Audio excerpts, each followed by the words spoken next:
Independent Showcase Season 4, Episode 2. Now, we have gone international at the start of this season of Independent Showcase, but this one is slightly closer to home. I am joined by a man who is part of Z Rebellion, but he is looking to make a big stepper in 2026, not just back at still at RCWA, but Ignite and beyond as we welcome Mr. Ryan Curran to the show. Ryan, how are you? Doing very well, thank you. Thank you for having me.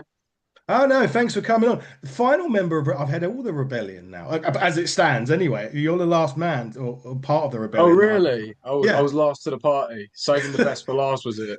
that is it. That is what we're going to go with. It's best till last. I mean, I don't know. Has there been any more rebellion members been added in the 26 days that we've been in since January? I don't know I would yet. not be surprised at this point. I think we're trying to go for an 11-a-side football team with some subs at this point, but no, no one knew. I don't think. No one knew. I haven't heard if there is, so we'll leave it at no for now. Right, we are 26 days into 2026, but before we get to 2026, tell us about your 2025. How was that for you? Looking back on it, it was like a really good year. I spent the first couple of years finding my footing, and it was only 2025 I sort of had to take a bit of a look at myself and say, like, why am I doing this? Mm. Um, Because if anyone had asked me that before then, I would say, well, I'm trying to take it as seriously as possible. But I'd look at myself in the mirror and I'd look at the work and the effort that I was putting in, and it didn't really reflect that. So I had to come to some harsh realizations about what needed to be done. And it was sort of the tail end of 2024 going into 2025. I got in the best shape I've ever been in. Lighter than I was when I was 18 years old. I felt good. The work I was doing, I'm really proud of. Yeah, and I feel like I took every opportunity to kind of learn and grow, and I'm hoping that everything can carry on into 2026. I don't see why it couldn't, but I'm hoping this year to be a real like coming out party, so to speak, for what I'm capable of. Is that showing, is that in terms of coming out, is that showing everyone what you can do, but also showing new promotions what you can do as well? Exactly that, yeah. As far as showing the fans that are aware of me what actually I'm capable of and where the ceiling sits as it stands, but also getting to new places and really getting my name out there as far as exploring the scene and getting around. Because there is a lot of play. A lot of people, well, sorry, a lot of people don't realize, but they do. There is an abundance of places now in the UK. And we've seen things popping up left, right, and centre. Cobra Academy's doing their own show now as well with Sky Smithson. There is a lot of places, and do sometimes people just stick to their local stuff and just do near and around them. But is it important that you do branch out further afield? Because sometimes those opportunities then turn into other opportunities. For an example, quickly, Valor in Scotland, they go to Denmark, away in Europe and stuff like that. So is it important that you do try and get as far as you can? Obviously, that when people can afford the expenses and whatnot, to get you on that show, to branch your horizons out. Yeah, 100%. And it's also the thing of you never know who's watching, Mm. and at different events and stuff that there could be people that could get you a shoe in with another place, or so it's always a good idea to put your best foot forward in as many places as possible. And also the way I see it, if you go and there's 150 people in a crowd, that's 150 people that could follow you on Instagram or just be aware of what you're about. So it is like every time you go to a new place in front of a new crowd, there's an opportunity to create some fans there. Yeah, there is. And it's also because you mentioned Instagram and social media seems to be a lot of ways that, listen, you guys do storylines on there now, right? You cut promos, you can do little bits and pieces. Is that now more important than ever, the use of social media to A, get the interest on you, but for B, in a lot of ways, a bit of an audition on social media for other companies to look at you, look at those shorts, look at those videos, look at those promos to see if you would fit in their promotion? Exactly that, yeah. And I think it's very easy at our level to get caught up in the algorithm and look Mm. at, I mean, I'll do it myself. I look at what my best times to post are according to Instagram between 6 and 9 on a Tuesday. But I've kind of got into the mindset of now trying to ignore that because even if something gets 800, excuse, excuse me, I've been quite unwell, Me too. 800 views on Instagram, um, but it's on your profile. It's almost like if someone's heard about me or is interested in what I do, they look at my page and it's almost like a portfolio of work. Yeah. It's just it is just a different media of portfolio, I guess. Which is why I try and be as active as possible. I've not been amazing at it, to be honest, but just try and put the best stuff I get on there, just so in case someone wants to have a gander at what I'm about, bang, it's there. It is. I find it difficult now to work out which social media platform to use. Coming off of X a little bit more now. I don't. I think that's kind of had it run its day. I don't know if Elon Musk has messed or fucked that up, but it's certainly one that I come off of. Instagram is technically, yeah, it tends to be the one that we use. But in terms of say, look, if a promoter was watching this right now and they want to know what Ryan Curran is all about, how would you describe yourself as a wrestler to these promotions?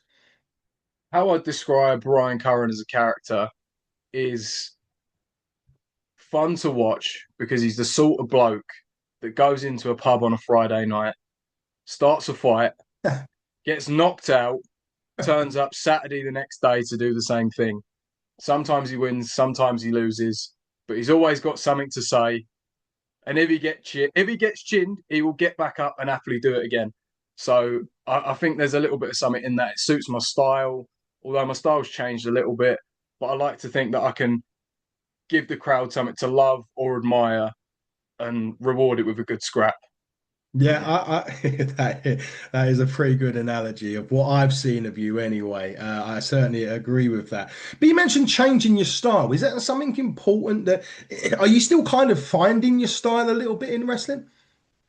Yeah, I think so. I think it was easy when I was a bigger guy Mm, to get caught up in this lazy mentality of I mean, where it come from was I think it was a little bit of little man syndrome, but more specific to age. I was mm, 18 years old. I just started wrestling, and there's fully grown men, 6'3". How am I going to look like a threat to them? So yeah. you're telling me I can go to Mackey's, have 20 nuggets and chips, put on a bit of weight, and look more threatening? That sounds like a win-win. But in that, come a laziness of like, oh well, I'm a big guy. I don't need to learn how to do that. I don't think I got on the top rope until 2 years into my career. So now it's like there was times when I just dropped all that weight, and in Mm, total I dropped from 103 at my heaviest, 103 kilos to 79 kilos in April. wow. Wow. Yeah, it was a lot of weight to shift, and then it's like when I come up against some bigger guys and I hadn't adapted myself yet, I come a bit unstuck because I'm thinking, well, I'm not going to do the stuff I was doing 6 months ago to this guy, am I? Yeah. Um, so yeah, it's just been a process of pushing myself out my comfort zone and just taking more risks, learning how to work at this size, and I am enjoying it, and I find myself enjoying my work a lot more, and I think it was what I needed to shift that weight of laziness and be like, okay, I need to go and try some new things now. Is that it's the thing? 'Cause when you're a big guy, you're just power, isn't it? It's just the thing you or Yeah, the big the bigger the louder chops will make a difference because you weigh more, you're throwing people around more, and it's just kind of a mundane thing. And you got guys right now, and I mentioned a couple of young guys I've seen recently, like Regan Blade and AJ Payne, that are like flying around the place, and the people are kind of coming alive. Is that kind of change? Because when I was growing up, and I'm a lot older than you good self there, when I was growing up, it was a larger than life characters. It was Hogan, Warrior, Undertaker was coming on the scene, and Andre the Giant and whatnot else. But nowadays, is there more life in like your I don't know I want to say there's like a Kenny Omega. He's not necessarily built massively, but he's a build. There's a build to him. But the style that he works and the look that he is that now the more look nowadays that what wrestler or what wrestling fans look for more than your bigger, stronger guys and larger than life characters. I think it really depends. I think it's. I mean, I'm not an expert by any means. I'm still learning wrestling and what exactly the crowd wants. I mean, but I think as a fan or as an observer of wrestling, I kind of think it depends on who you are and how good you are at what you do. I still think there's a place for those characters, but I think there has to be this middle ground now where if you can't keep up with the work rate guys, you can't really be at that top level. I Mm, mean, there's a few exceptions to the rule. I mean, someone like Roman Reigns pretty much made character work the selling point for every big match he had. yeah. And there is still a massive place for that. And obviously, the crowd bites on it. And then you've got the more indie guys that are beloved because of what they can do in the ring. But I think the average wrestler now kind of has to toe that line of, okay, how much am I putting into character? How much am I putting into the wrestling? And where exactly do I fit into all this? But I think it's more nuanced now because obviously people are smarter to it and people understand the behind the scenes stuff of wrestling. So you can't treat the fans like idiots and expect them to pop for a body slam, big boot, leg drop anymore. Very true. And speaking of fans not being idiots, have you seen any of WWE Unreal? I watched season one and I'm halfway through season two. I'm making my girlfriend watch it with me, which is yeah. If I had to sit through Gilmore Girls, she has to sit through WWE Unreal. So that's where we're going. I have to sit through the Housewives of Mormon, so but she likes Unreal. There's a big difference, Oh, you okay. know. So I've got a bit of a problem with that one. What do you think of it though? Because look, I'm an old school. Listen, if you want to, I'm more of an old school guy, right? I'm one of the guys. You protect your finish. You only hit it once. If you're doing an angle, you're not with that person at all. You never see. That's the kind of wrestling that I grew up watching. So for me, when I see them opening this door, and I know it's still a scripted thing, they select a few characters and they portray what goes on with those guys and girls. But for me, it's still too much. How do you view it? I think WWE Unreal is a real strange one. I think for me it's a sign of the times because it's like Yeah. they're working, right? They're Mhm. they're maybe basing it on what's really happening, but they are working. And I don't know, I find it strange because it feels more to me like they're trying to babyface and heel certain people off, but in a way that's supposed to be a shoot.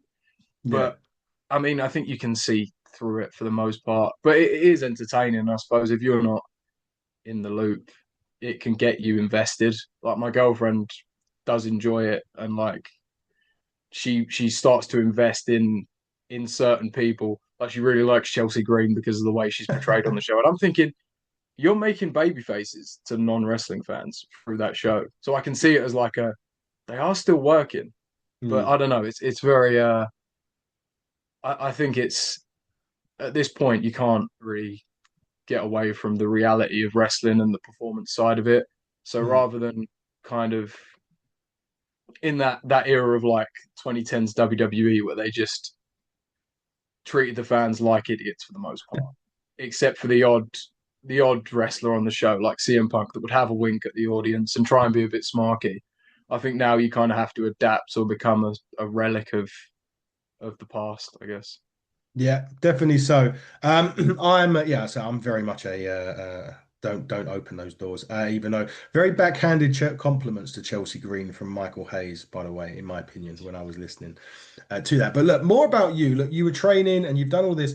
What's been like a bit of advice that was like that you got given maybe early doors or maybe recently that's etched in your head that never goes away when you're performing?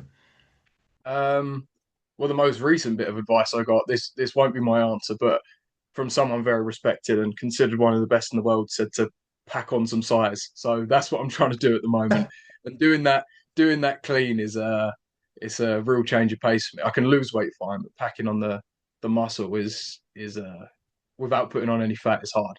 But I'd say the best piece of in-ring advice I ever got, kind of, it's not so much one piece of advice, but like so Paul Robinson was doing a seminar for Triumph, and obviously Taylor James and Jack, way before it was in the Rebellion, kind of picked out me and Harry to get to go to those seminars for free. Which that a lot of respect for them for Yeah. putting faith in us and just for no reason other than being decent blokes, just wanted to try and make us into something better.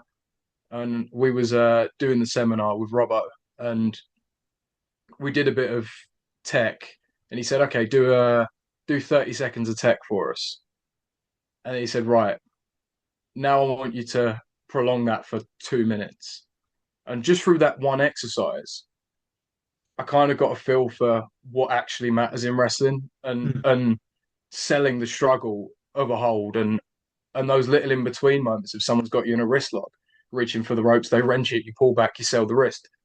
It was very eye opening in that it's very easy when you're calling loads of shit to be like, okay, then we're doing this and we're doing that, and I'll roll through it, I'll nip up. and kind of slowing down and avoiding going through the motions and still trying to maintain that intensity that makes it feel quick. And ever since we did that exercise and he gave us that piece of advice, I kind of try and look for it in wrestling and think, okay, that could quite easily have been 15 seconds, but Mm. they've made a minute out of it. So it's that that's kind of that was one of the things that really stuck with me for a while and helped me in overcoming that green thing of just rush, rush, rush. We're going to do the moves. We're going to do the moves.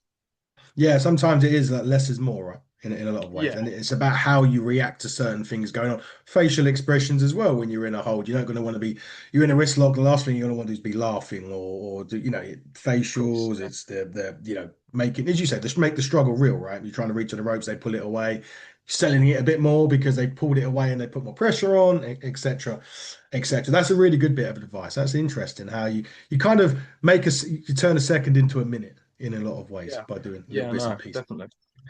Speaking of your tag team partners, so you are tag team champions still, RCWA over in Raynham. Waiting on news of the first show of 2026 for those. It's local to me as well, which is always nice to get down there. Harry, I have a sad fact that I do have his theme song in my car and it does Yeah, play. Very. I've just got Taylor James's new one sent to me by him, so that's going to be added. Yes, I do have a sad habit of putting wrestling themes in my car, and Harry's was one that goes in it. But what makes I'm going to ask maybe a silly question, but what makes Harry Harry in many ways to you? Um, firstly, on a different, just to go on to wrestling theme songs in Hmm. cars, right? That seems to be a theme with Harry's song, but also a very weird fact. I think it was 2024 Spotify Rap.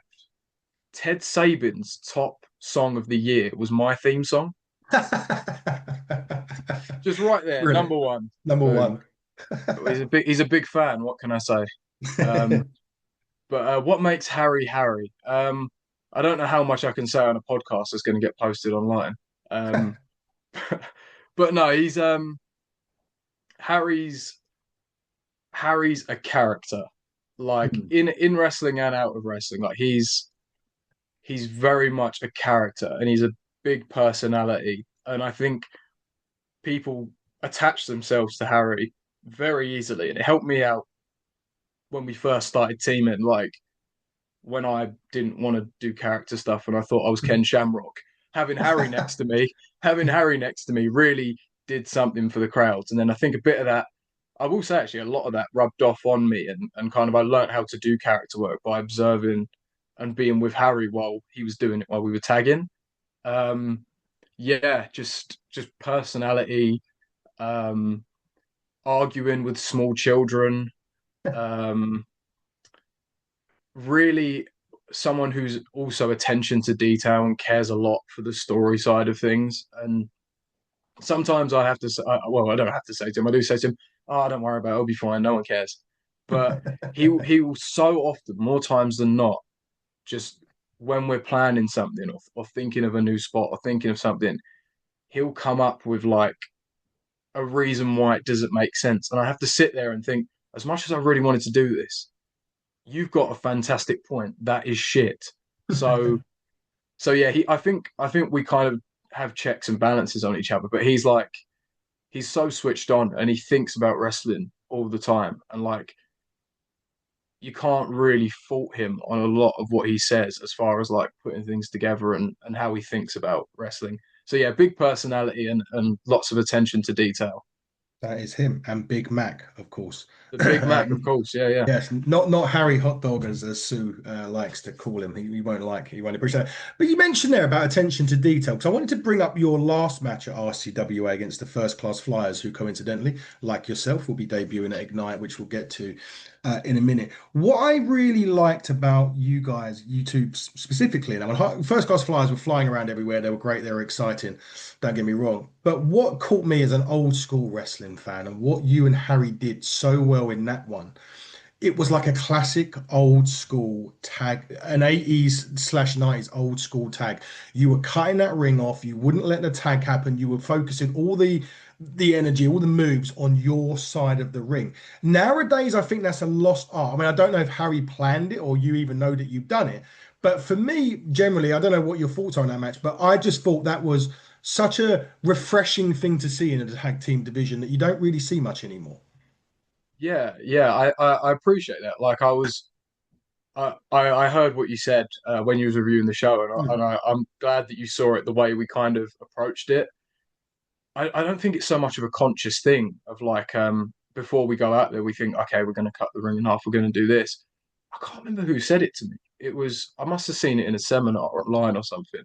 Um, could very well have been Al Snow. He has a very strange tirade, telling a not very politically correct story about an independent wrestler, and the whole point of it is that the the wrestler was wrestling for real. Like he didn't realize that the finish had been changed because they knew he was going to freak out. So he's really breaking up pins. He's really like he's doing it as though it is real life because to him it was.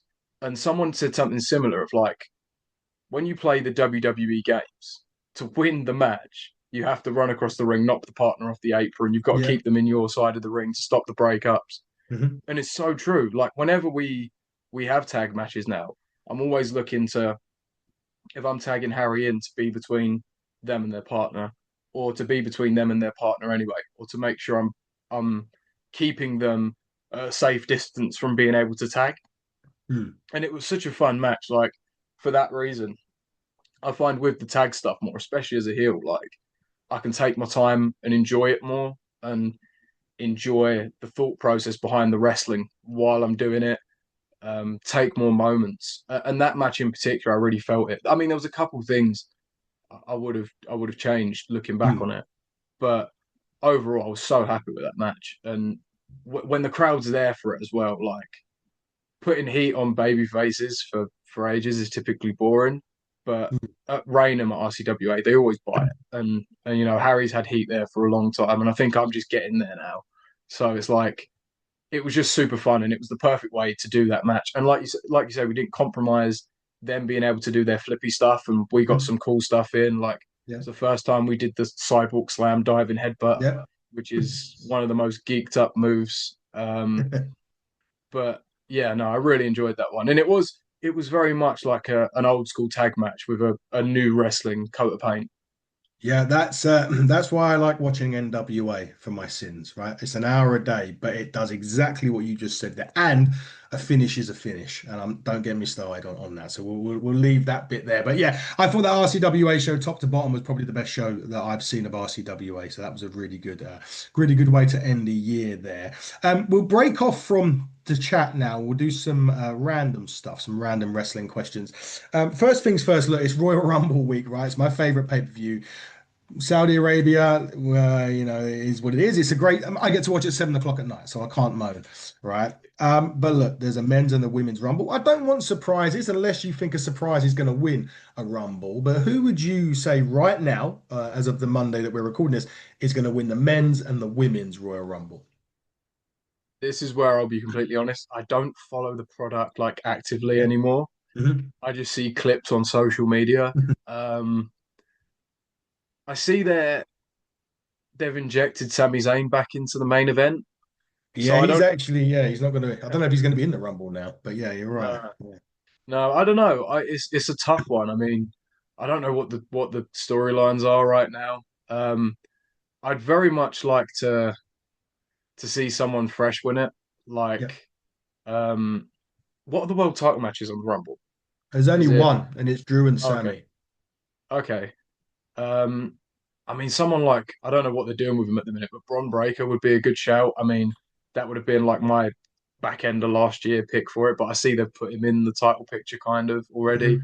So I don't know if he needs it, but yeah, I'm showing my ignorance about current WWE. To be fair, yeah, no, I don't really keep up, but I'd like to see someone actually be made a star from it and not just oh here's multiple time world champion winning it to get another title Yeah. shot. I mean, cheers.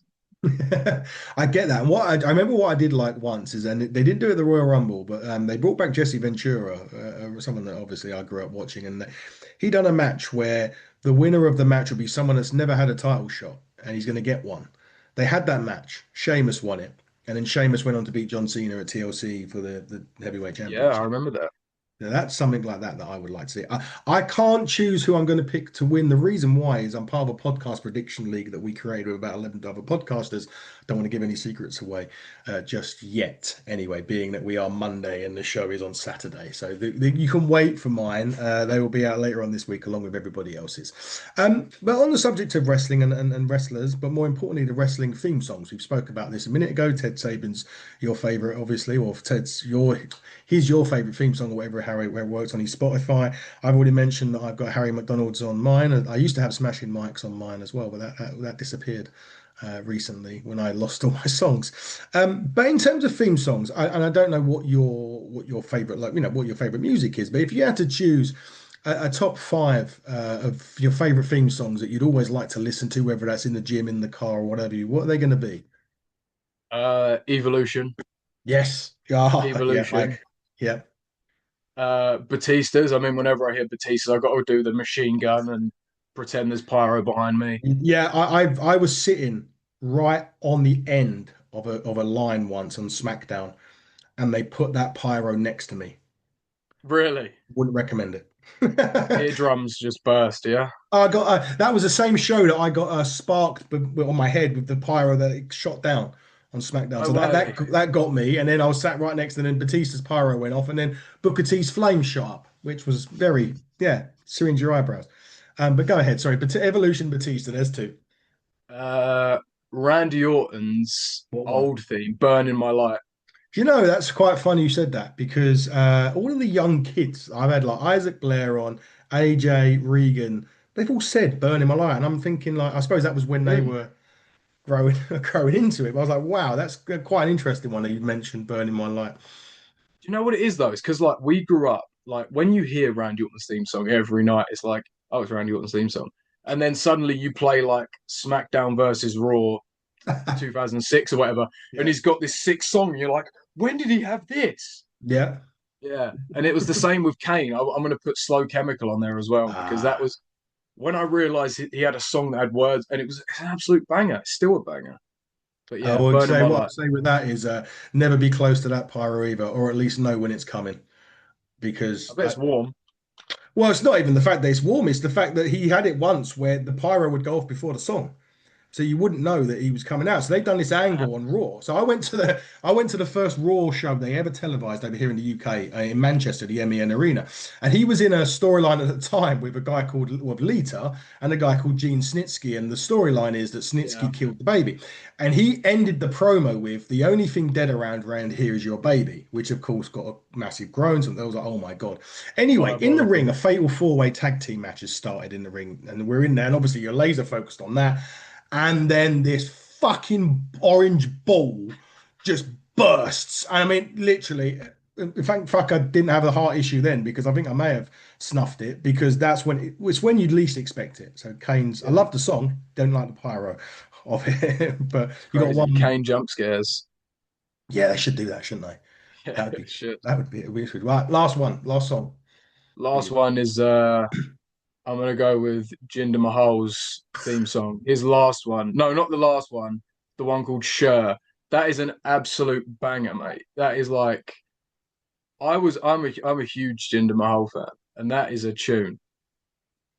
I don't know if you're winding me up or if you're being No, serious with seriously. it. Are you serious? All Seriously, right. yeah, yeah. None to the surprise of absolutely nobody. That's the first time I've absolutely heard that to say that. But interesting. I always Go thought. go Go. back and listen to that song with an open mind. Honestly, it's like they did not need to go that hard on bro. And also the belt looked so good on him with that belt with that song. I mean, that guy should have been a main eventer for 15 years. I remember the song. I remember the song very, very well. Actually, funnily enough, that's an interesting one. I'd have to. I do agree though that he was one that perhaps didn't get the potentially what maybe what he could have done over there for sure. He'd come over here, I think, last year, done a show or two. I think he'd done a Inside the Rope show with my co-host Fiona. Anyway, table for free. Ryan Curran, you got a table for free. You can have free wrestling personalities, alive or dead, at this table where you can just chat wrestling to. Who are you choosing? Jim Cornette's the first one. Yeah, good for yeah. Because I just he'd be so fun to like.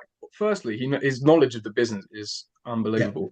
So if we got into serious shit chat, I mean, I could just learn so much just from having a conversation with him. But secondly, because if you all you just got to do is give him a little prod, and he will go on a tirade for 5 minutes, and it yeah, will keep everyone entertained. There'll be no dead air if Jim Cornette's there. yeah. Um, I think that is a tough one. I think I would go with Andre the Giant Interesting. just to see how many cans he could crush in however long it takes when the starters come out to when we get the bill. I think I'd like to see how many he could put away. Um, and my number three and I mean this with my whole heart, the Iron Sheik, because he's Yeah. another one. That is a table of just pure and utter. I mean, those are three huge personalities. You're not going to Yeah. be bored for a second, and it's the Iron No, Sheik, for God's sake. that would be interesting. I thought you was going to say the $1 million man, so someone would pay the bill. That would be. Yeah, That would be that. But I tell you what, though, you'd be there a while with Andre.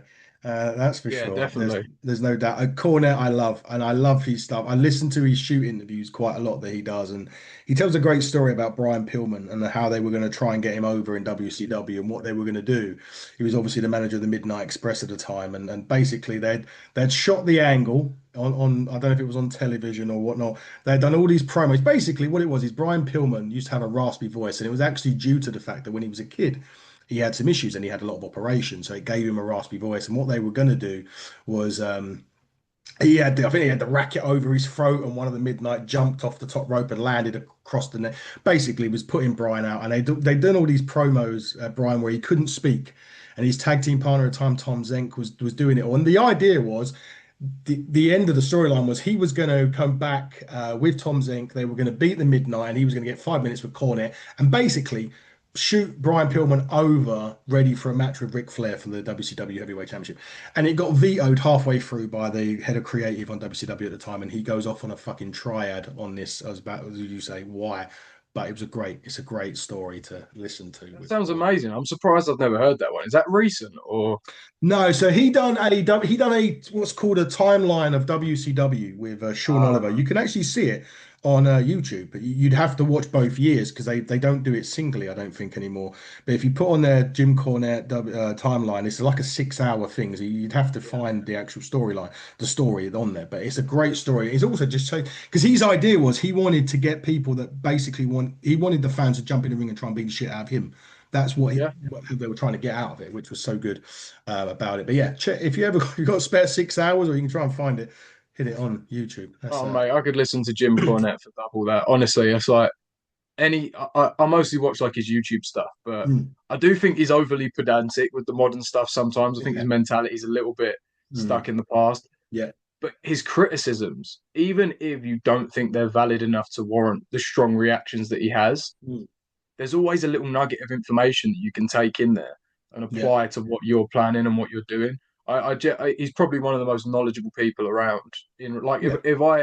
if you gave me an unlimited budget and said, okay, you've got to have a creative team for a wrestling company, Jim Cornette is the first person I'm hiring.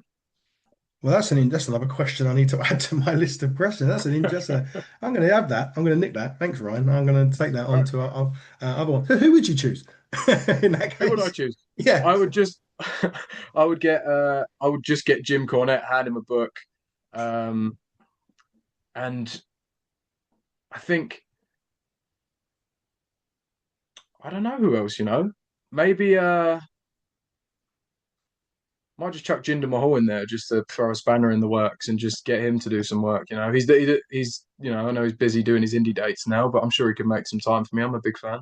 I'm sure he could. I'm absolutely sure he could. Jim Cornette, Jinder Mahal on creative. That's an interesting one. But I'm going to nick that question though. That is going to be on future episodes of Independent Showcase. So thanks, Sarah Ryan, for that. But look, as I said before, we are in Royal Rumble season. I know you don't follow WWE, but if you had to pick a number to enter the Royal Rumble in, what would it be?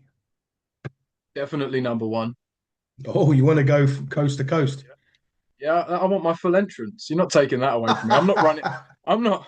I'm not running to the ring, shining up, and then sitting in a corner getting choked on the ropes. Like, give me my full entrance. You get your full entrance. We'll do the whole thing. Just give me the attention, bro. That Or what? is, Who wouldn't want number one? Who wouldn't want number one? if you want to win it, I don't know. I don't know. I don't know what the numbers of lucky numbers are in the Rumble anymore. But that is a very interesting pick, and not because you want, not necessarily because you want to go coast to coast, but you want to have your full entrance, which is, That's it. and you haven't got to run to the ring, right? Because that's the other thing. Exactly that. Yeah. Haven't got to run, especially on those long aisleways that they've got now. But look, let's talk. Let's now talk Ignite, shall we? Look, we're really excited to have you at Ignite. I know that CJ Carr, the promoter, has been trying to fit you in for a while, and now we've managed to get it. Although I did have my reservations because Mr. World Champion over there is Taylor James, and he's recently utilized Tom Mercer very well in those championship defenses. And my concern to Chris, well, that gives him another one to potentially help in his quest to retain the championship. But let's talk about your match first. And your match is the Breakout tournament. Now, funnily enough, did you take on Tyson Keaton at his show? Yes, I did in a triple Did. It threat. was you with Ted Saban, right? Yeah. Yes. So you two are very accustomed to yourselves. But there is a new man on the list, and it wasn't the person I was thinking it was going to be. All the way from Australia, he's coming Right. in. Right. Yeah, Zero. He's Mr. Zero. I thought he's an Australian guy. He's been recommended by Joe Lando, so someone that you know very well, and someone that you've had very many in very many battles with, shall we say, especially at RCWA. But how much are you looking forward to coming into Ignite and being a part of this breakout division? Uh, I will say something. I'll quickly correct you. I've never wrestled Joe. Me and Joe have Never never wrestled. I Mayhew would. and Black, then, isn't it? I've only ever wrestled Make It actually. Oh, Of all okay. the CPF boys, because I was supposed to be in the match where we won the tag titles at Yes. RCWA, but I had to send in Tom as my representative as I was in Cardiff after the dates got changed. Ah, But no, I would like to wrestle the CPF boys as a unit at some point.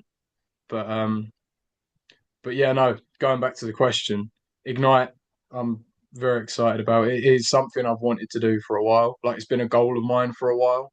I don't know if you know this actually, but my first ever in-ring training session was pre-COVID with CJ Carter.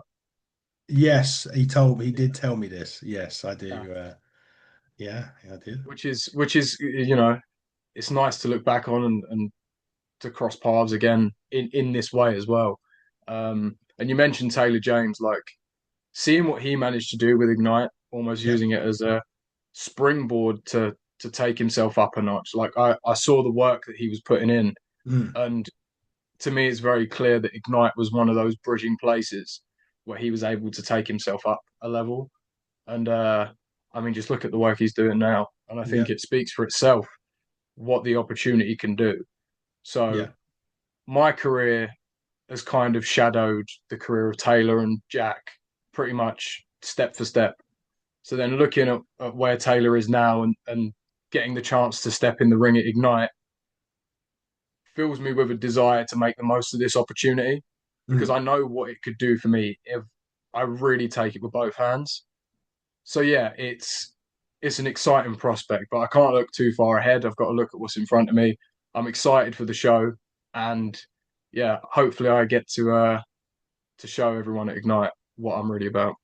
I think you will. I certainly think you will. And you're right. I mean, Taylor may have even won the breakout.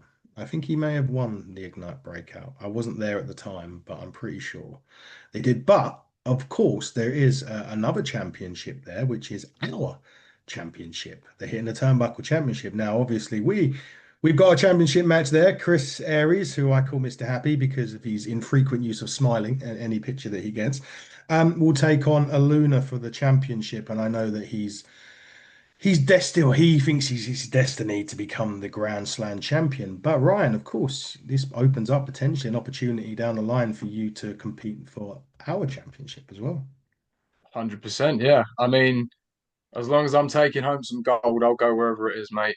Um, but whoever comes out of that match, but I hope that's not the case because I'm like a little magpie. If I see something shiny, I'm taking it.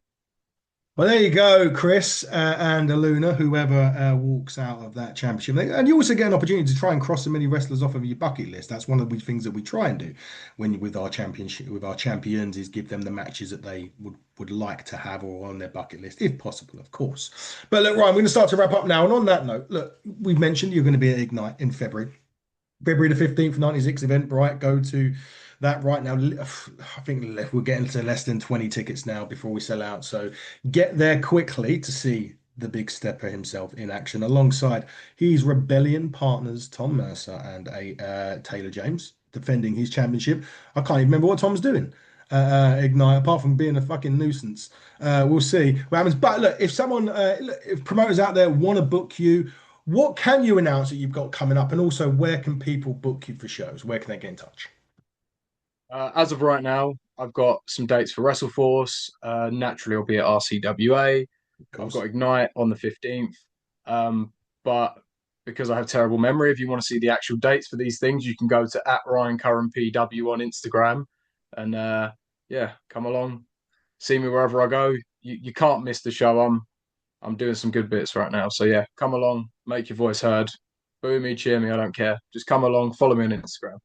Follow him on Instagram. If you boo him, get ready for a mouthy bit back at the same time. So make sure that you do that. Ryan, as I go to wrap up, I just need to do a couple of bits myself because coming up, Independent Showcase episode 3, I'm taping in about 45 minutes. Back across the pond with Independent star Danny Limelight. Tomorrow, I sit down with Fiona and we are recording with former TNA and NWA star Crazy Steve. For those of you that know the Decay in TNA will know who that is. On Wednesday, we got another Exodus pro wrestler by the name of Handsome Harley. If you like Ric Flair, you'll like this guy. He'll be on Wednesday. On Thursday, I'm going to be chatting to Lil Mars, who's coming over from the US. She's booked on a few shows, including my good friends over at Slam Masters in Cardiff, along with Carlito, which was a big pickup for them. Obviously, we've got the Royal Rumble and stuff coming on. I'm going to be with CJ Carter this time next week. We're going to be talking all things Ignite Chapter 5 as we get ready to welcome Ryan Curran to 96 Shenley Road.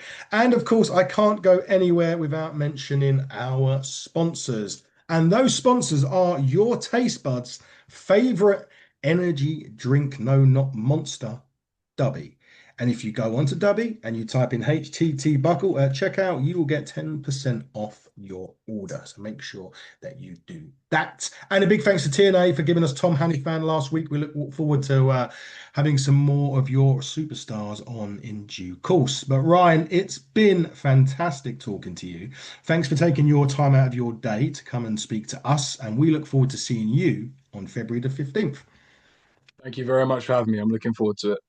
Follow Ryan on Instagram. Follow us as well, HTT Buckle, on all Instagram or all social media platforms. But until next time, from the Big Stepper, Ryan Curran, I have been your host, Adam Cousins, and you've been watching Independent Showcase on the Hitting the Turnbuckle podcast. Until next time, everybody, buckle down, stay safe, and good.